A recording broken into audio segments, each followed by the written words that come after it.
Hi මම කෝසිත ලෝකේ chicken හදන ක්‍රම ගොඩක් තිබ්බත් ලංකාවේ අපි කන්න කැමතිම ක්‍රමයක් තමා චිකන් ඩෙවල් කියන්න. ඒ නම ඇහෙද්දිත් සමහර කට්ටියට නම් කෙලක් ගිලෙනවා. ඉතින් මම අද අරගෙන ආවා චිකන් ඩෙවල් එකක් ගොඩක් රස විදිහට. එහෙනම් වැඩි කතා නැතුව අපි බලමු මේක හදන විදිහ.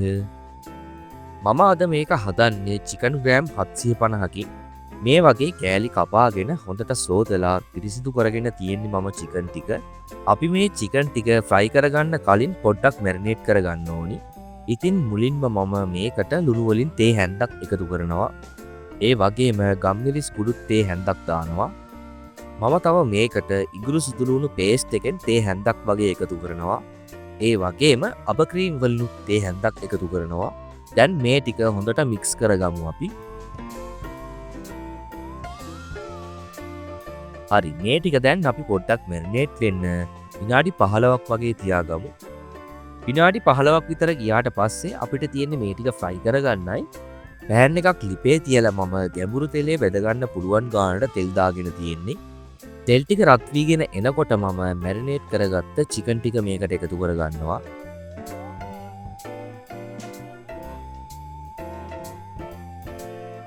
දැන් මේ ටික හොඳට ගැඹුරු තෙලේ විනාඩි 10ක් විතර ෆ්‍රයි කරගන්න ඕනි. මේ වගේ ගානට ආවහම මම මේ ටික ලිපෙන් බා ගන්නවා.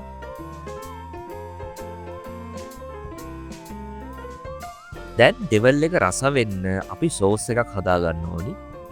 ඒකට මම පෑන් එකක් ලිපෙන් තියලා තෙල් මේස හැඳි එකහමාරක් විතර එකතු කරගන්නවා. තෙල් ටික රත් වීගෙන එනකොට මම ආයෙත් ඉඟුරු සුදුලුණු පේස්ට් එකෙන් මේස හැඳි එකහමාරක් විතර එකතු කරනවා. දැන් අපි මේ ටික හොඳට ෆ්‍රයි කරගමු. ඊළඟට මම මේකට එකතු කරගන්නවා චිලි පේස්ට් වලින් මේස හැඳි දෙකක් වගේ. මේ ටිකත් තප්පර 30ක් වගේ මික්ස් කරගමු. ඊළඟට මම තක්කාලි සෝස් වලින් කප් භාගයක් වගේ එකතු කරගන්නවා. මේ ටිකත් අපි හොඳට මික්ස් කරගමු.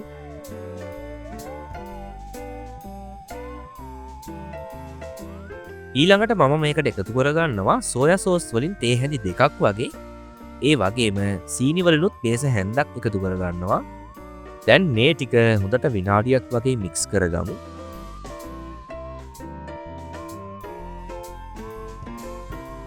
ඊළඟට මම ගම්මිරිස් කුඩු වලින් තේ හැඳි 3 කාලක් වගේ එකතු කරනවා. ඒ වගේම ලුණුත් තේ හැඳි 3 කාලක් වගේ මම දාගන්නවා. දැන් මේ ටිකත් අපි හොඳට මික්ස් කරගමු.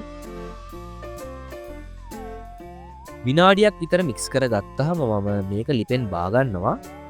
හරි අපි දැන් බලමු මේ චිකන් ඩෙවල් එකේ අවසානය වෙන්නේ කොහොමද කියලා. ඒකට මම කලින් පෑන් එකම ලිපේ තියලා තෙල් වලින් මේ සැඳි එකහමාරක් දාගන්නවා.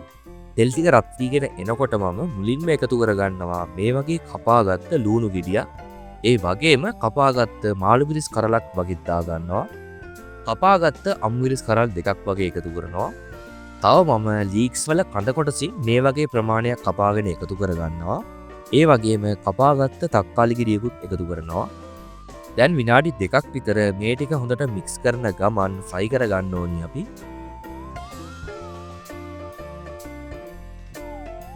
ඊළඟට අපි මේකට එකතු කරගන්නවා කලින් ෆ්‍රයි කරගත්ත චිකන් ටිකත්.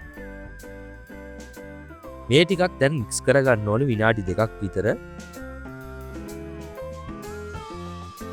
මේ වගේ ගානට හොඳට මික්ස් වුණාට පස්සේ මම කලින් හදාගත්ත සෝස් එකක් මේකට එකතු කරගන්නවා.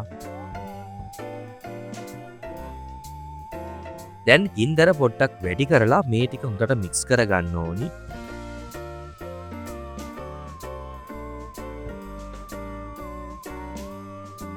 විනාඩි 1මාරක් විතර මික්ස් කරගෙන මම මේක ලිපෙන් බා ගන්නවා. ඔන්න ඉතින් මම කලින් කිව්වා වගේම රසම රස චිකන් ඩෙවල් එකක් මම හදලා ඉවරයි.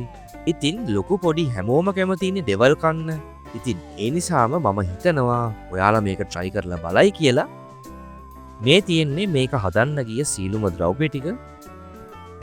එහෙනම් අපි ආයෙත් අලුත් වීඩියෝ එකකින් හමු යමු. එතකල් මගේ මේ වීඩියෝ එකත් බලන්න.